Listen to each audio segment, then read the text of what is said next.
नमस्कार साथियों, परीक्षण परिवार में आप सभी का स्वागत है। जैसा कि साथियों हम लोग क्या कर रहे हैं, केवीएस का प्रैक्टिस सेट देख रहे हैं। इसके पहले हम लोगों ने प्रीवियस ईयर के जितने भी प्रश्न पत्र आए थे उसको हम लोगों ने देखा।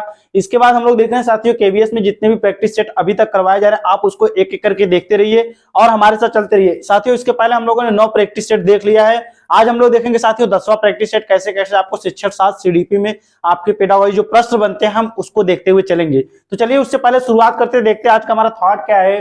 कहा गया अगर इरादों में जान हो तो मंजिल तक आसानी से पहुंचा जा सकता है। साथियों अगर इरादों में जान हो तो मंजिल तक आसानी से पहुंचा जा सकता है। इसी क्रम में एकदम लगे रहिए साथियों। चलिए हम लोग शुरुआत करते हैं, देखते हैं हमारा प्रश्न क्या है उसको देखेंगे। तो पहला प्रश्न क्या है उसको देखते हैं। दिया हुआ साथियों, अच्छा संप्रेषक होने के लिए क्या आवश्यक है। अच्छा संप्रेषक होने के लिए क्या आवश्यक है। ऑप्शन ए अच्छा शिक्षक, अच्छा विद्यार्थी, अच्छा श्रोता कि परोक्ष श्रोता। तो एक अच्छा संप्रेषक होने वाला, संप्रेषण मतलब जो कम्युनिकेशन करता है वो क्या होता है, अच्छा क्या होता है, क्या अच्छा शिक्षक होता है, क्या अच्छा विद्यार्थी होता है, अच्छा श्रोता, परोक्ष श्रोता होता है। वो क्या होता है साथियों, अच्छा श्रोता होता है। ठीक है, हमारा सी वाला ऑप्शन जो दिया वही क्या होगा, सही होगा। वो क्या होता है, एक अच्छा श्रोता के रूप में जाना जाता है। अगला प्रश्न देखते हैं। संप्रेषण की प्रक्रिया में, संप्रेषण की प्रक्रिया में लिखित मीडिया निम्नलिखित में से किसका भाग है। संप्रेषण की प्रक्रिया में लिखित मीडिया, संप्रेषण की प्रक्रिया में लिखित मीडिया निम्नलिखित में से किसका भाग होता है। ऑप्शन पहला दिया प्रेषक का, बी है संदेश का, सी है चैनल का, डी है गैर मौखिक संदेश का। तो संप्रेषण की प्रक्रिया में लिखित मीडिया किसका भाग होता है साथियों, तो वो किसका होता है, प्रेषक का नहीं होता, ना चैनल का, ना गैर, बल्कि वो किसका होता है, संदेश का। संदेश का क्या होता है, वो भाग होता है। किसका होता है, संदेश का भाग होता है। ऑप्शन बी वाला जो दिया हमारा वही क्या होगा यहाँ पर सही होगा। अगला प्रश्न देखते हैं। दिया है निम्नलिखित में से कौन सा वैज्ञानिक प्रवृत्ति वाले व्यक्ति के व्यक्तित्व विशेषता को प्रदर्शित नहीं करता है। निम्नलिखित में से कौन सा वैज्ञानिक प्रवृत्ति वाले व्यक्ति के व्यक्तित्व विशेषता को प्रदर्शित नहीं करता है। ऑप्शन ए दिया प्रमाण मांगना, बी है पक्षपाती राय, सी है तर्क संगत और डी है क्या हमारा व्यापक सोच। तो बात करते हैं किसके परिप्रेक्ष्य में, तो वैज्ञानिक प्रवृत्ति वाले व्यक्ति के व्यक्तित्व विशेषता के बारे में बात करते हैं। तो उसमें प्रमाण मांगना हमारा सही साथियों, इसमें तर्क संगत भी सही है, व्यापक सोच भी सही, लेकिन ये पक्षपाती राय है, ये पक्षपात नहीं करना साथियों, यही क्या होगा हमारा नहीं पूछा है यहाँ पर। तो क्या होगा हमारा यही सही होगा। कौन सा ऑप्शन बी वाला जो दिया यही क्या होगा हमारा सही होगा। अगला प्रश्न देखते हैं। जब उच्चतर कक्षा के बच्चे शोध कार्य करते हैं तो शिक्षक के जिस मुख्य समस्या से जूझना पड़ता वह है। जब क्या करा साथियों, जब उच्चतर कक्षा के बच्चे शोध कार्य करते हैं तो शिक्षक के जिस मुख्य समस्या से जूझना पड़ता वह क्या होता है। ऑप्शन पहला दिया उपयुक्त सामग्री योजना, दूसरा है इंटरनेट पर विद्यालय पुस्तकालयों में समय का सूचीकरण करना, तीसरा है पब्लिक पुस्तकालय का सहयोग प्राप्त करना और चौथा हमारा क्या है साथियों, बच्चों को नकल करके विश्वकोशों और पुस्तकों से शब्दशः उतारने से रोकना एवं प्रभावी तरीके से उनका मार्गदर्शन करना। तो जब उच्चतर कक्षा के बच्चे शोध करते हैं तो उस परिप्रेक्ष्य में पूछा है मुख्य समस्या से जूझना पड़ता है वो कौन सी समस्या होती है। तो हमारे जो ऑप्शन ये सब चीजें नहीं होंगी साथियों, सबसे सटीक उत्तर उसमें आपका तीनों मिलाकर क्या होगा, डी वाला होगा। ये जो दिया है बच्चों को नकल करके विश्वकोशों और पुस्तकों से शब्दशः उतारने से रोकना एवं प्रभावी तरीकों से उनका मार्गदर्शन करना है। यही क्या होना, जब बच्चे समस्या से जूझते हैं तो उसमें शोध कार्य जब करते हैं तो यही उनको क्या होता है, दिक्कत या प्रॉब्लम होती है। हमारा डी ऑप्शन जो दिया वही क्या होगा यहाँ पर सही होगा। अगला प्रश्न देखते हैं। बालक की सोच बोध और की प्रक्रिया के साथ आरंभ होती है। मतलब बालक की सोच बोध और डैश डैश करके दिया है के प्रक्रिया के आरंभ होती साथियों। ऑप्शन ए है भावनाओं के साथ, बी है प्रतिनिधि, सी है समस्या समाधान, डी है सोच। तो बालक की सोच, बालक क्या होता है, सोच करता है, तर्क करता है, चिंतन करता है, किसके द्वारा करता है, अपनी समस्या को समाधान कर अपने मस्तिष्क का प्रयोग करके ही तो करता है। इसमें भावनाओं की बातें नहीं होगी, प्रतिनिधित्व तो नहीं होगा, ना सोच, बल्कि क्या होगा वो कोई भी चीजें क्या होती है बालक की सोच बोध और समस्या समाधान के साथ आरंभ होता है।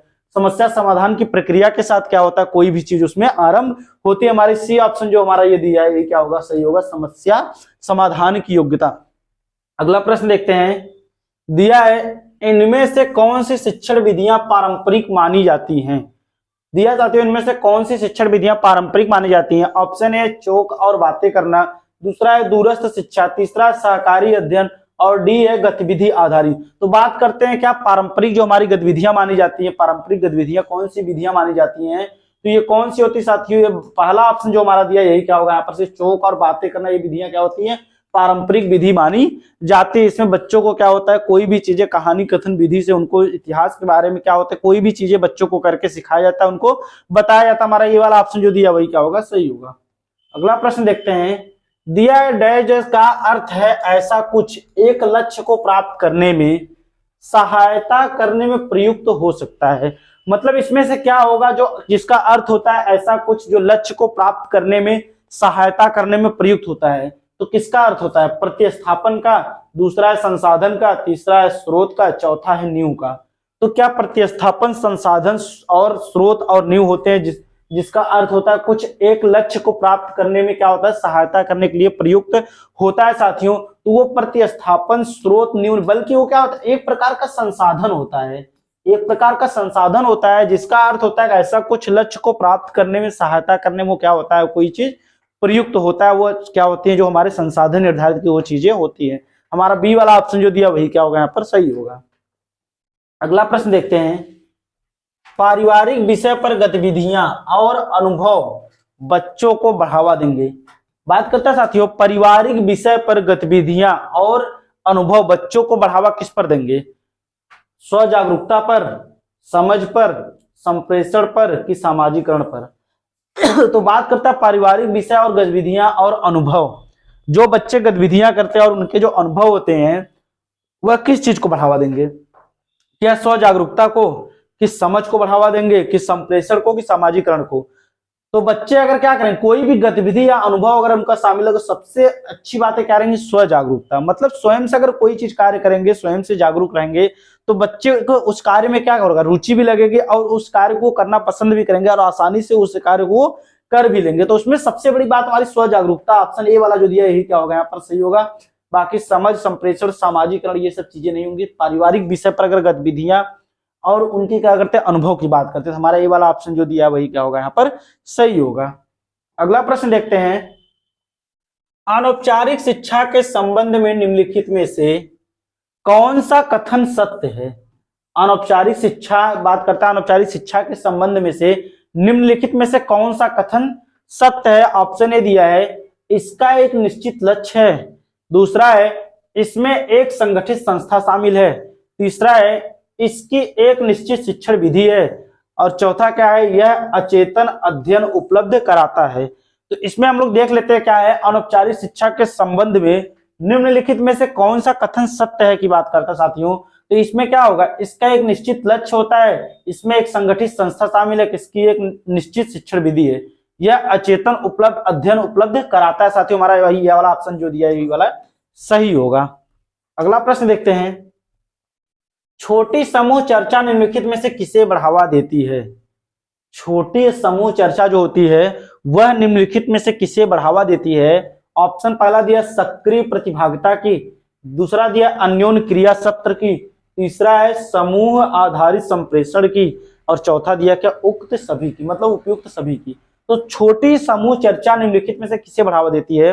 तो छोटी समूह इसमें बच्चा क्या करता है? सक्रिय भागीदारिता उसकी शामिल होती है, वह जो क्रियाएं करता है उसकी अन्योन्य क्रिया भी शामिल उसमें होती हैं। बाकी समूह आधारित संप्रेषण मतलब एक दूसरे से बच्चा जब समूह में बातचीत करता है तो ये भी क्या करती है साथियों? समूह चर्चा विधि को क्या करती है? फॉलो करती है, उसको बढ़ावा देती है। ये भी सही है।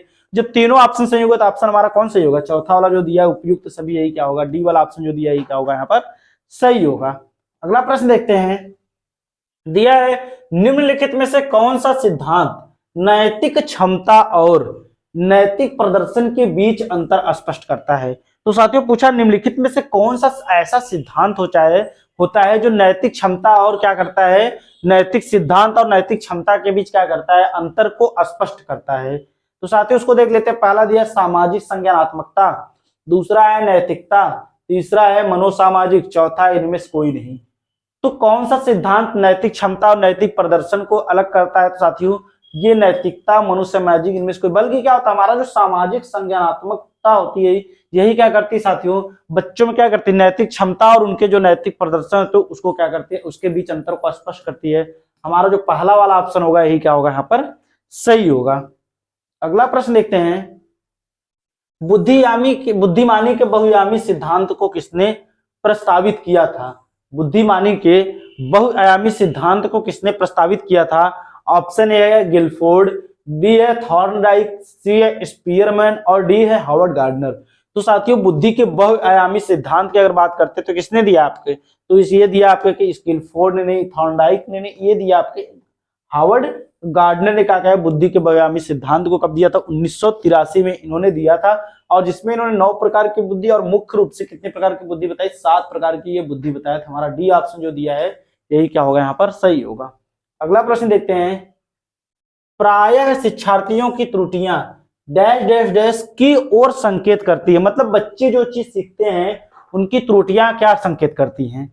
मतलब शिक्षार्थियों की जो त्रुटियां होती हैं क्या यांत्रिक अभ्यास की आवश्यकता को प्रदर्शित करती हैं, सीखने की अनुपस्थिति की ओर संकेत करती हैं, शिक्षार्थियों के सामाजिक आर्थिक स्तर को दिखाती हैं, कि वो कैसे सीखते हैं इसको दिखाती हैं। तो प्राय शिक्षार्थियों की त्रुटियां जो होती हैं किस ओर संकेत करती साथियों?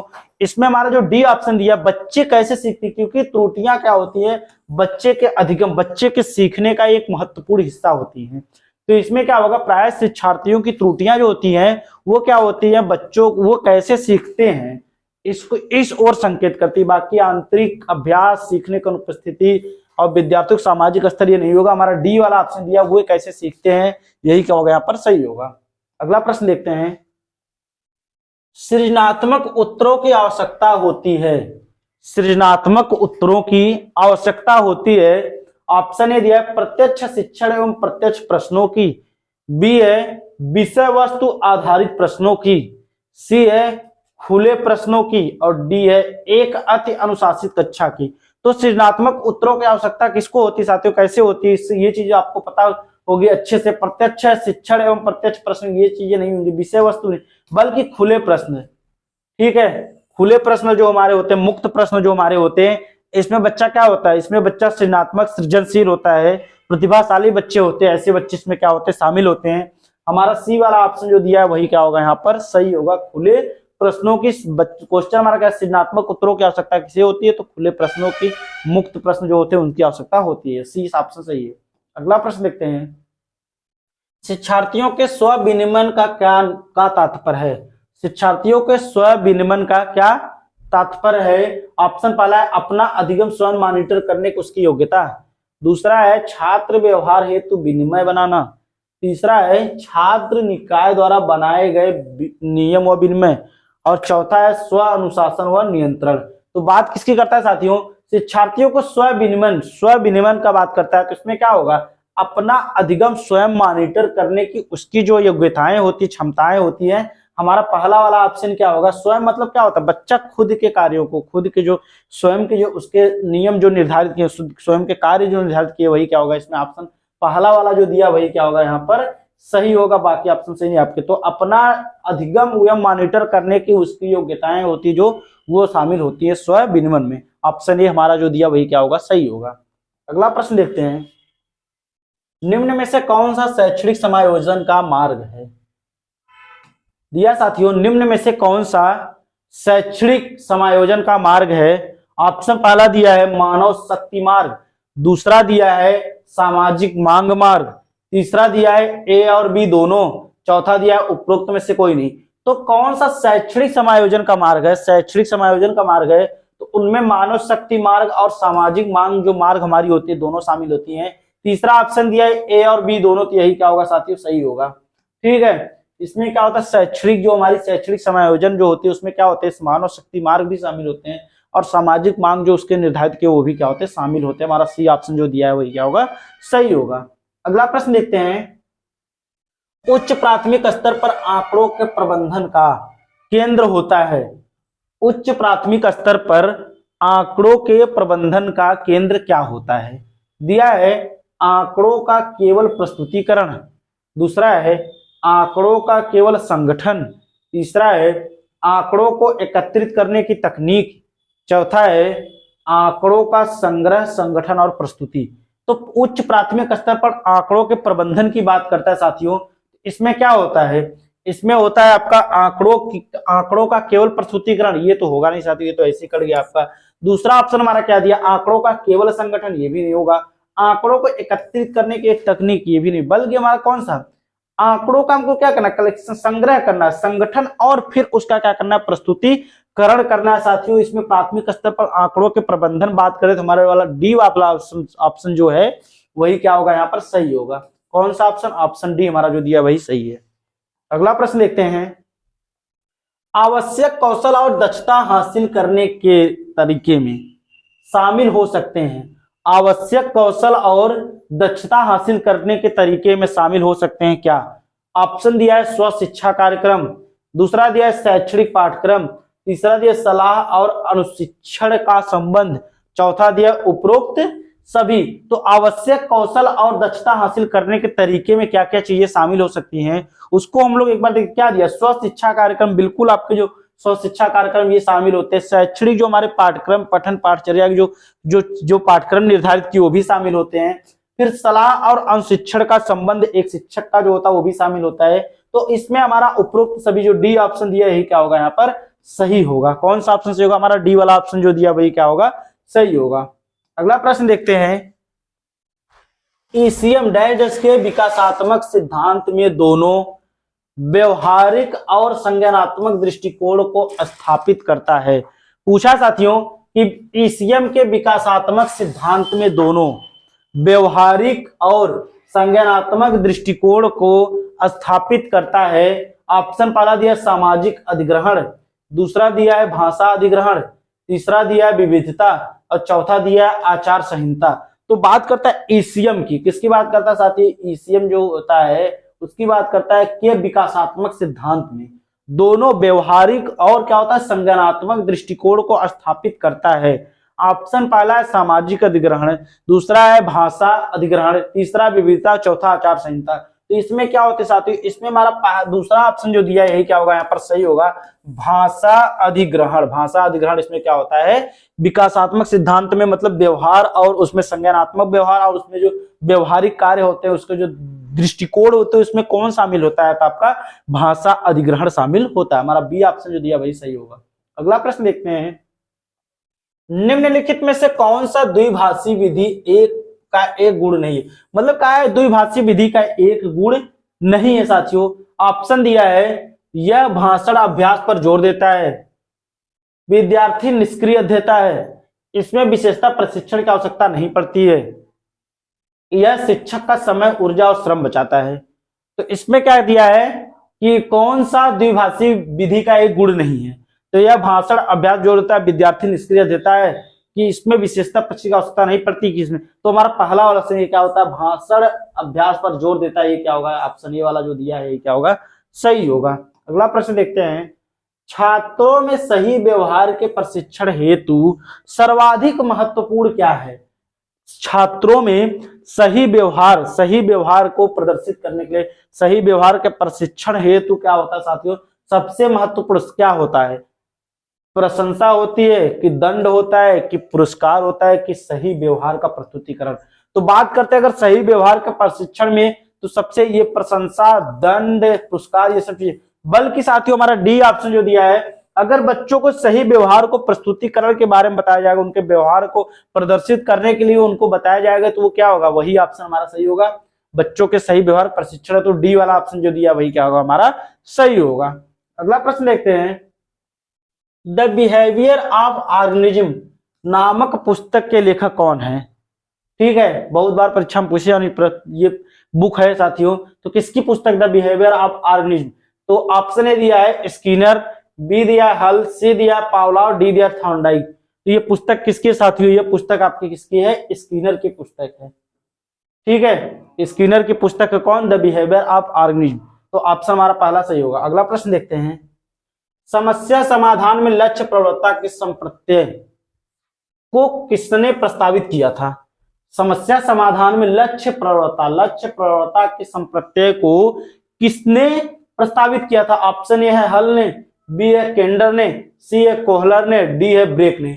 तो समस्या समाधान अगर लक्ष्य प्रवृत्ता की बात करता है तो ये किससे जुड़े हैं, आपके हल से जुड़े हैं। ऑप्शन हमारा दिया है ये वाला जो दिया है हल, हल ही क्या लक्ष्य प्रवृत्ता के सिद्धांत जुड़े हुए साथियों, इन्होंने इसका संप्रत्यय प्रस्तावित किया था। ऑप्शन हमारा पहला जो दिया है वही क्या होगा यहाँ पर सही होगा, कौन, हल।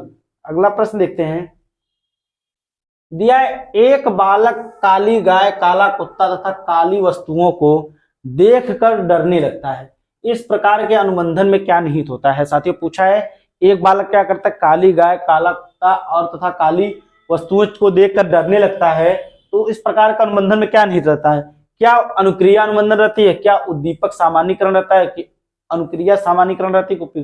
तो साथियों यहाँ पर अनुक्रिया की बात ही नहीं हो रही, कोई अनुक्रिया तो कर नहीं रहा है जो अनुक्रिया की बात होगी। इसमें क्या उद्दीपक स्टिमुलस जो उसके सामने है उसी को तो देखकर वह क्रिया कर रहा है, कोई भी कार्य उसको देख कर ही तो डर रहा है। तो इसमें अनुक्रिया अनुबंधन अनुक्रिया सामान्यीकरण नहीं बल्कि क्या होगा उद्दीपक सामान्यीकरण, हमारा बी वाला ऑप्शन जो दिया वही क्या होगा यहाँ पर सही होगा। उसके सामने क्या होता है, कोई उद्दीपक, कोई चीजें जो होती है वो दिखाई देती है, जैसे काला कुत्ता, काली गाय, काली वस्तु उसको दिखाई देती है, वो क्या करता है उसके बीच अंतर को स्पष्ट नहीं कर पाता और उससे वो क्या करता है, डरता है। हमारा बी ऑप्शन जो दिया वही सही होगा। अगला प्रश्न देखते हैं, किस क्षेत्र में सुधार के लिए ऑपरेशन ब्लैक बोर्ड शुरू किया गया था। किस क्षेत्र में सुधार के लिए ऑपरेशन ब्लैक बोर्ड शुरू किया गया था। ऑप्शन ए है प्राथमिक शिक्षा, बी है माध्यमिक शिक्षा, सी है उच्च शिक्षा, डी है शिक्षा। तो ऑपरेशन ब्लैक बोर्ड कब आता है आपका, तो 87-88 में आता है। ये क्या करता है, अधिगम में न्यूनतम आवश्यकताओं की पूर्ति करने के लिए क्या होता है, आता है साथियों। ये किससे जुड़ा होता है, हमारा प्राथमिक शिक्षा से ये जुड़ा होता है। ऑप्शन पहला ही सही होगा, ऑपरेशन ब्लैक बोर्ड शुरू किया गया था किसके लिए, प्राथमिक शिक्षा के लिए, आता है 1987-88 में। और क्या होता है साथियों, इसमें क्या होता है, जो बच्चे अधिगम की न्यूनतम आवश्यकताओं की पूर्ति करने के लिए आता है। हमारा ये वाला ऑप्शन जो दिया वही क्या होगा, सही होगा। अगला प्रश्न देखते हैं, निम्न में से कौन अन्य तीन के समूहों से भिन्न है। निम्न में से कौन अन्य तीन के समूहों से भिन्न है। ऑप्शन है शास्त्रीय अनुबंधन, बी है क्रिया प्रस्तुत अनुबंधन, सी है क्षेत्र सिद्धांत और डी है प्रयास एवं त्रुटि का सिद्धांत। तो कौन सा अन्य समूह तीनों से भिन्न है साथियों, तो शास्त्रीय अनुबंधन, क्रिया प्रस्तुत अनुबंधन, प्रयास एवं त्रुटि। ये कैसे साथियों, ये व्यवहारवाद से जुड़े हैं। ये कैसे जुड़े हैं, व्यवहार। बचा आपका क्षेत्र सिद्धांत कर्ट लेविन, तो ये किससे जुड़े हैं, संज्ञानवाद से। तो पूछा है अन्य से भिन्न, तो हमारा कौन होगा, ये क्षेत्र सिद्धांत, कर्ट लेविन का क्षेत्र सिद्धांत, यही क्या होगा यहाँ पर सही होगा। अगला प्रश्न देखते हैं, कोहलबर्ग द्वारा नैतिक विकास की कितनी अवस्थाएं सुझाई गई हैं। कोहलबर्ग द्वारा नैतिक विकास की कितनी अवस्थाएं सुझाई गई हैं। ऑप्शन है 4 अवस्थाएं, 5 अवस्थाएं, 6 अवस्थाएं और 8 अवस्थाएं। तो इसमें क्या होता है, इन्होंने कोहलबर्ग कितने नैतिक विकास में कितने 3 चरण बताए हैं, जिसमें प्रत्येक चरण में 2-2 अवस्थाएं होती हैं। तो ये कितनी अवस्थाएं होती है, टोटल 6 अवस्थाएं शामिल होती है साथियों। ये एकदम आपका अच्छा प्रश्न है, इस चीज को देख के जाइएगा। तो कितनी अवस्थाएं होती हैं, 6 अवस्थाएं शामिल होती हैं। अधिगम का सर्वाधिक उपयुक्त अर्थ क्या होता है। अधिगम का सर्वाधिक उपयुक्त अर्थ क्या होता है। अधिगम का दिया है ज्ञान का अर्जन, कौशलों का अर्जन, व्यवहार का परिमार्जन कि व्यक्तिगत समायोजन। तो अधिगम का सर्वाधिक अगर उपयुक्त अर्थ पूछे तो क्या होता है, ज्ञानों का अर्जन, ज्ञानार्जन अर्थात ज्ञान का अर्जन। हमारा ए वाला ऑप्शन जो दिया वही क्या होगा यहाँ पर सही होगा, ज्ञान का अर्जन। अगला प्रश्न देखते हैं, बुनियादी शिक्षा अथवा नई तालीम की मुख्य विशेषता है। बुनियादी शिक्षा नई तालीम वर्धा योजना, इसके गांधी जी इसके प्रवर्तक हैं। तो उसमें पूछता है क्या होता है साथियों, उसकी विशेषता क्या होती है। नैतिक शिक्षा प्रदान करना, मुख्य विशेषता क्या होती है इसकी, अनिवार्य शिक्षा प्रदान करना, स्वावलंबन की भावना विकसित करना कि व्यावसायिक शिक्षा प्रदान करना। तो बुनियादी शिक्षा अथवा नई तालीम की मुख्य विशेषता क्या होती है साथियों, नैतिक शिक्षा प्रदान करना, अनिवार्य शिक्षा प्रदान करना, व्यवसाय ये नहीं बल्कि क्या होती है, बच्चों में क्या करना है, स्वावलंबन की भावना को विकसित करना। हमारा सी ऑप्शन जो दिया वही क्या माना जाएगा साथियों, बुनियादी शिक्षा अथवा नई तालीम शिक्षा वर्धा योजना, इन सबके क्रम में हमारा जो सी ऑप्शन दिया वही क्या होगा, सही होगा। अगला प्रश्न देखते हैं, निम्नलिखित में से कौन थर्स्टन के सिद्धांत में प्राथमिक मानसिक योग्यता नहीं पूछा है। निम्नलिखित में से कौन से थर्स्टन के सिद्धांत की क्या होता है, प्राथमिक मानसिक योग्यता नहीं है। ऑप्शन ए दिया है सांख्यिक योग्यता, बी दिया है स्मृति, सी दिया यांत्रिक योग्यता, डी दिया शाब्दिक योग्यता। तो साथियों उनके थर्स्टन की क्या पूछा, सिद्धांत प्राथमिक मानसिक योग्यता कौन सी नहीं है, तो ये सब चीजें तो होती है, सांख्यिक योग्यता, स्मृति, शाब्दिक योग्यता नहीं होती क्या साथियों, हमारा यांत्रिक योग्यता जो होती है क्या होती है, इसमें शामिल नहीं होती। इनके प्राथमिक अगर बात करें, प्राथमिक मानसिक योग्यता में क्या नहीं शामिल होती, तो यांत्रिक योग्यता हमारी जो होती है वो शामिल उसमें नहीं होती है। सी ऑप्शन सही है। अगला प्रश्न देखते हैं, निम्न में से सीखने का नियम कौन सा है, निम्न में से सीखने का नियम कौन सा है पूछ रहा है। ऑप्शन ए है तत्परता का नियम, बी है अभ्यास का नियम, सी है प्रभाव का नियम, डी है ये सभी। तो इसमें क्या होता है, तो इसमें थॉर्नडाइक के तीनों नियम होते हैं, तत्परता, प्रयास, अभ्यास, मुख्य 3 नियम और कितने 5 गौड़ नियम बताए थे साथियों, 5 गौड़ नियम, मुख्य 3 नियम, ये नियम तीनों है साथियों। इसमें क्या होता है, थॉर्नडाइक अगर बात करें तो तीनों नियम, तत्परता, अभ्यास, प्रभाव, तीनों नियम क्या होते हैं, सीखने के नियम में शामिल होते हैं। अगला प्रश्न देखते हैं, निम्न में से कौन सी संस्था ने सूझबूझ द्वारा अधिगम पर जोर दिया है, निम्न में से कौन सी संस्था ने सूझबूझ के द्वारा अधिगम पर जोर दिया, सूझबूझ का अधिगम जोर किसने दिया है, आपका क्या व्यवहारवादियों ने, गेस्टाल्ट स्कूल ने, मनोविश्लेषणात्मक स्कूल ने, कि कनेक्शनिज्म ने। तो साथियों सूझबूझ का सिद्धांत आपके किससे जुड़ा है, तो आपको पता होगा ये जुड़ा है किससे, हमारे गेस्टाल्टवादियों, जितने भी गेस्टाल्टवादी मनोवैज्ञानिक उनसे ये जुड़ा हुआ है, जिसमें आपके कोहलर, कोप्फा आदि इसमें शामिल है, कर्ट लेविन, सभी इसमें मनोवैज्ञानिक शामिल है। तो ये क्या होते हैं, गेस्टाल्टवादी होते हैं साथियों। सूझबूझ का सिद्धांत हमारा किससे जुड़ा है, गेस्टाल्टवाद से जुड़ा, गेस्टाल्ट स्कूल से जुड़ा है। बी ऑप्शन जो दिया वही सही होगा। अगला प्रश्न देखते हैं, मनोवैज्ञानिक परीक्षण होने चाहिए, मनोवैज्ञानिक परीक्षण होने चाहिए, कैसे होने चाहिए, लंबे तथा जटिल, अस्पष्ट तथा छोटे, विश्वसनीय एवं वैध, उपरोक्त में से कोई नहीं। तो मनोवैज्ञानिक परीक्षण कैसे होने चाहिए, लंबे तथा जटिल नहीं, स्पष्ट छोटे नहीं, बल्कि साथियों विश्वसनीयता और वैधता उनमें होनी चाहिए। सबसे सटीक उत्तर हमारा ये होगा। अगर मनोवैज्ञानिक परीक्षण के परिप्रेक्ष्य में बातें करें तो क्या सही होगा, हमारा जो सी ऑप्शन दिया उसमें विश्वसनीयता होनी चाहिए, उसमें वैधता होनी चाहिए। हमारा सी ऑप्शन जो दिया वही क्या होगा, यहाँ पर सही होगा। चलिए अगला प्रश्न देखते हैं, संज्ञानात्मक विकास सिद्धांत के प्रतिपादक कौन है, पूछा है साथियों संज्ञानात्मक विकास सिद्धांत के प्रतिपादक कौन है। ऑप्शन दिया है लेजारस, बी दिया है पियाजे, सी दिया है टॉलमैन और डी दिया है कोहलर। तो बात करते हैं साथियों संज्ञानात्मक विकास के परिप्रेक्ष्य में, या आपको कहेगा विकासात्मक सिद्धांत के प्रतिपादक कौन है, तो आपके कौन है साथियों, जीन पियाजे। हमारा जो बी वाला ऑप्शन दिया वही क्या होगा, यहाँ पर सही होगा। अगला प्रश्न देखते हैं, अरबिंदो आश्रम कहां स्थित है, अरबिंदो आश्रम कहां स्थित है, तमिलनाडु, पांडिचेरी, दिल्ली या कोलकाता। तो अरबिंदो आश्रम आपका कहां स्थित है, ये आपका स्थित है पौंडीचेरी में। कहां पर स्थित है साथियों, पौंडीचेरी में स्थित है। हमारा जो बी वाला ऑप्शन दिया वही क्या होगा, यहाँ पर सही होगा। बढ़ते अगला प्रश्न देखते हैं, दिया है मनोवैज्ञानिक चिंतन विचार के आधार पर बेमेल को खोजिए। मतलब 3 इसमें क्या होंगे, मनोवैज्ञानिक चिंतन से जुड़े होंगे, एक इससे नहीं जुड़ा। तो कौन होते हैं साथियों मनोवैज्ञानिक चिंतन, अर्थात उनके जो विचार हैं उनसे कौन से चिंतन, तर्क शक्ति इत्यादि में शामिल होते हैं। तो हमारा को पहला दिया है हल, दूसरा दिया है पावलाव, तीसरा दिया है स्किनर और चौथा दिया अल्बर्ट बंडूरा।